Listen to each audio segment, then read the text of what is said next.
Shalom dan salam damai dalam Yesus Kristus Tuhan kita. Selamat datang ke channel Suara Firman, di mana Alkitab beraudio dan bergambar. Alkitab teks Perjanjian Lama ini diterjemahkan berdasar teks Ibrani dan Aram melalui Lembaga Alkitab Indonesia.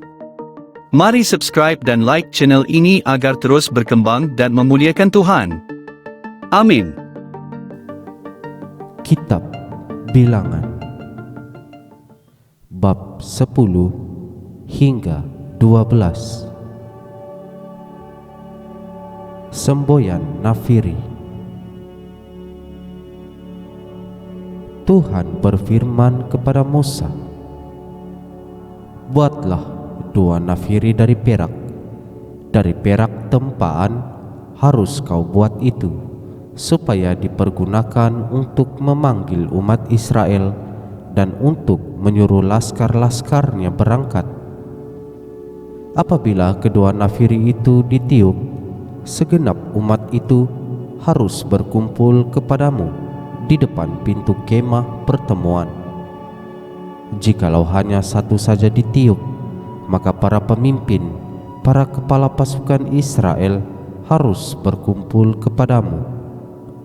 Apabila kamu meniup tanda semboyan, maka haruslah berangkat laskar-laskar yang berkemah di sebelah timur. Apabila kamu meniup tanda semboyan kedua kalinya, maka haruslah berangkat laskar-laskar yang berkemah di sebelah selatan. Jadi tanda semboyan harus ditiup untuk menyuruh mereka berangkat.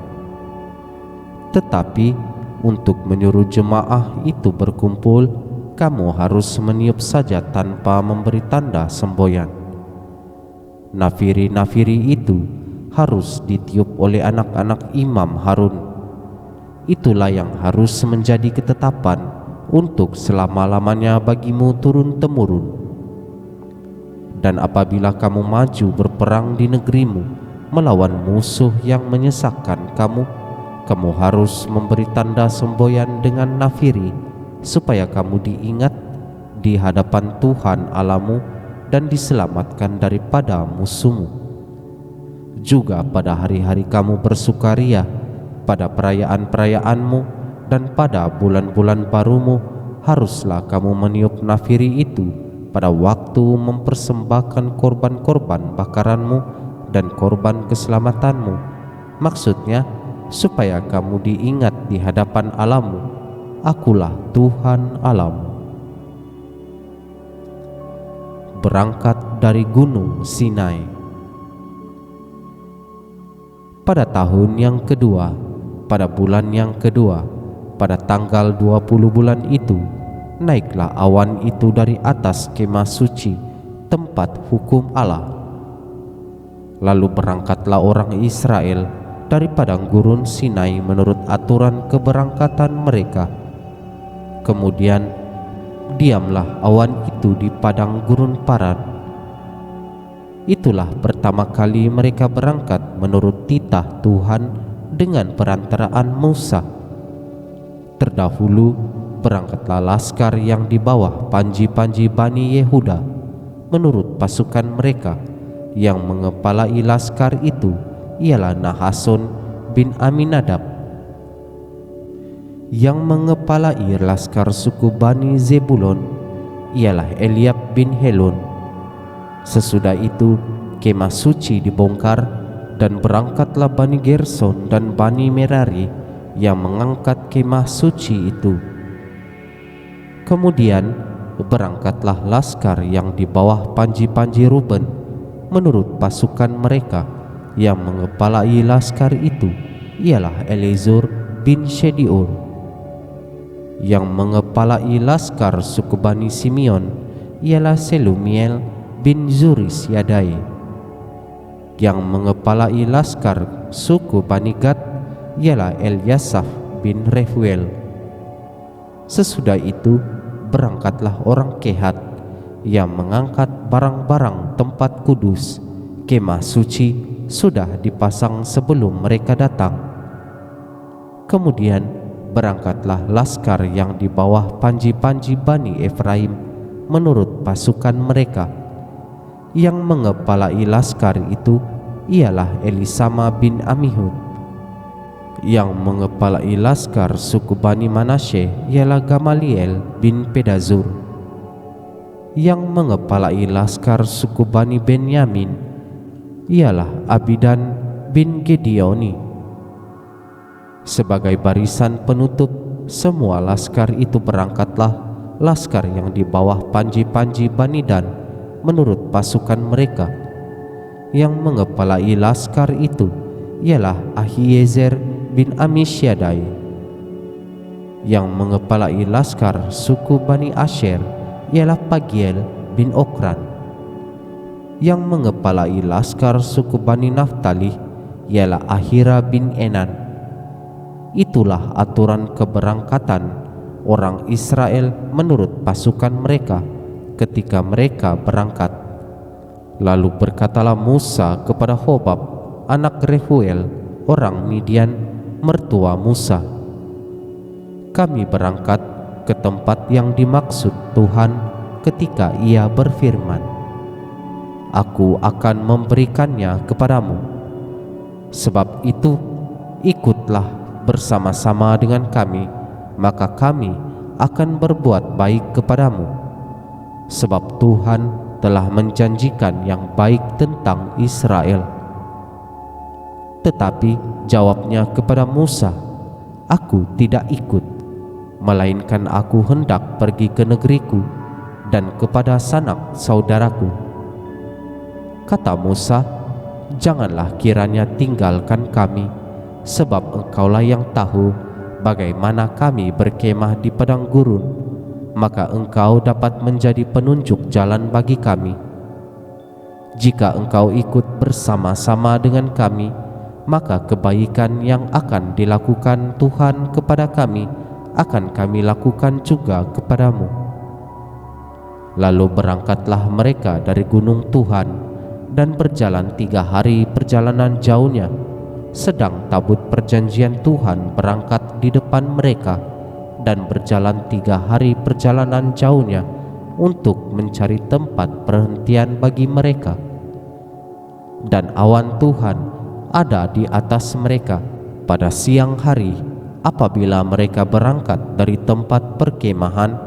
Apabila tabut itu berangkat, berkatalah Musa, "Bangkitlah Tuhan, supaya musuhmu berserak dan orang-orang yang membenci engkau melarikan diri dari hadapanmu."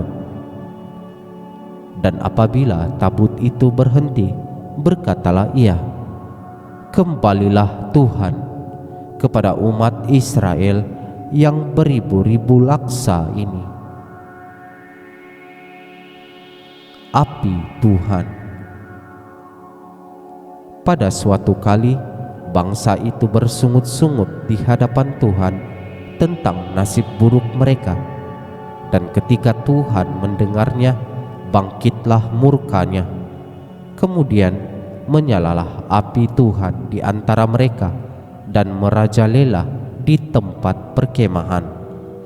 Lalu berteriaklah bangsa itu kepada Musa, dan Musa berdoa kepada Tuhan. Maka padamlah api itu. Sebab itu orang menamai tempat itu Tabera, karena telah menyala api Tuhan di antara mereka. Tuhan berjanji memberi daging. Orang-orang bajingan yang ada di antara mereka kemasukan nafsu rakus, dan orang Israel pun menangislah pula serta berkata, "Siapakah yang akan memberi kita makan daging? Kita teringat kepada ikan yang kita makan di Mesir dengan tidak bayar apa-apa, kepada mentimun dan semangka, bawang prei, bawang merah dan bawang putih. Tetapi sekarang kita kurus kering, tidak ada sesuatu apapun kecuali mana ini saja yang kita lihat. Adapun mana itu seperti ketumbar dan kelihatannya seperti damar bedolah." Bangsa itu berlari kian kemari untuk memungutnya, lalu menggilingnya dengan batu kilangan atau menumbuknya dalam lumpang. Mereka memasaknya dalam periuk dan membuatnya menjadi roti bundar. Rasanya seperti rasa pangganan yang digoreng. Dan apabila embun turun di tempat perkemahan pada waktu malam, maka turunlah juga mana di situ. Ketika Musa mendengar bangsa itu, yaitu orang-orang dari setiap kaum, menangis di depan pintu kemahnya, bangkitlah murka Tuhan dengan sangat, dan hal itu dipandang jahat oleh Musa. Lalu berkatalah Musa kepada Tuhan, "Mengapa kau perlakukan hambamu ini dengan buruk, dan mengapa aku tidak mendapat kasih karunia di matamu, sehingga engkau membebankan kepadaku tanggung jawab atas seluruh bangsa ini? Akukah yang mengandung seluruh bangsa ini, atau akukah yang melahirkannya, sehingga engkau berkata kepadaku, pangkulah dia seperti pak pengasuh memangku anak yang menyusu, berjalan ke tanah yang kau janjikan dengan bersumpah kepada nenek moyangnya. Dari manakah aku mengambil daging untuk diberikan kepada seluruh bangsa ini? Sebab mereka menangis kepadaku dengan berkata, berilah kami daging untuk dimakan. Aku seorang diri tidak dapat memikul tanggung jawab atas seluruh bangsa ini, sebab terlalu berat bagiku. Jikalau engkau berlaku demikian kepadaku, sebaiknya engkau membunuh aku saja, jika aku mendapat kasih karunia di matamu, supaya aku tidak harus melihat celakaku." Lalu berfirmanlah Tuhan kepada Musa, "Kumpulkanlah di hadapanku dari antara para tua-tua Israel 70 orang, yang kau ketahui menjadi tua-tua bangsa dan pengatur pasukannya. Kemudian bawalah mereka ke kemah pertemuan, supaya mereka berdiri di sana bersama-sama dengan engkau.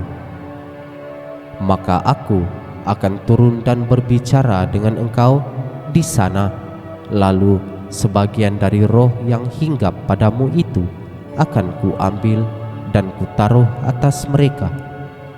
Maka mereka bersama-sama dengan engkau akan memikul tanggung jawab atas bangsa itu.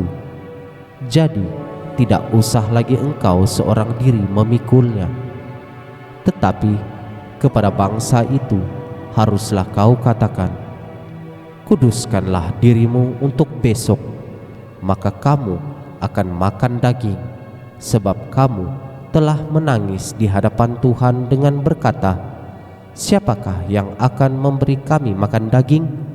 Begitu baik keadaan kita di Mesir bukan? Tuhan akan memberi kamu daging untuk dimakan. Bukan hanya 1 hari kamu akan memakannya, bukan 2 hari, bukan 5 hari, bukan 10 hari, bukan 20 hari, tetapi genap sebulan lamanya, sampai keluar dari dalam hidungmu dan sampai kamu muak, karena kamu telah menolak Tuhan yang ada di tengah-tengah kamu dan menangis di hadapannya dengan berkata, untuk apakah kita keluar dari Mesir? Tetapi kata Musa, bangsa yang ada bersama aku ini berjumlah 600.000 orang berjalan kaki. Namun engkau berfirman, daging akan kuberikan kepada mereka, dan genap sebulan lamanya mereka akan memakannya. Dapatkah sekian banyak kambing domba dan lembu sapi disembelih bagi mereka, sehingga mereka mendapat cukup? Atau dapatkah ditangkap segala ikan di laut bagi mereka sehingga mereka mendapat cukup? Tetapi Tuhan menjawab Musa, masakan kuasa Tuhan akan kurang untuk melakukan itu? Sekarang engkau akan melihat apakah firman-Ku terjadi kepadamu atau tidak. ke-70 orang tua-tua. Setelah Musa datang keluar, disampaikannya firman Tuhan itu kepada bangsa itu. Ia mengumpulkan 70 orang dari para tua-tua bangsa itu dan menyuruh mereka berdiri di sekeliling kemah. Lalu turunlah Tuhan dalam awan dan berbicara kepada Musa. Kemudian diambilnya sebagian dari roh yang hinggap padanya dan ditaruhnya atas ke-70 tua-tua itu.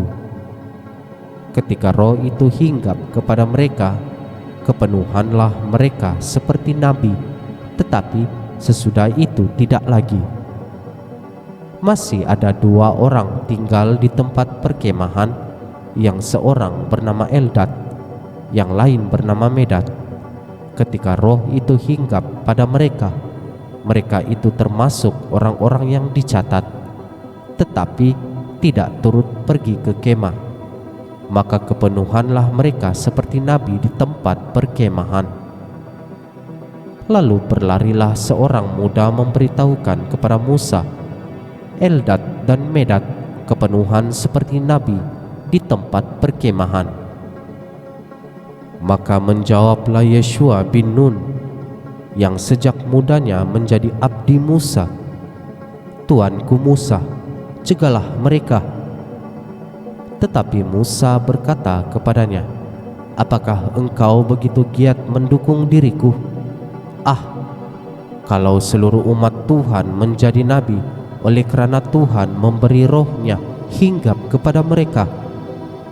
Kemudian kembalilah Musa ke tempat perkemahan, dia dan para tua-tua Israel.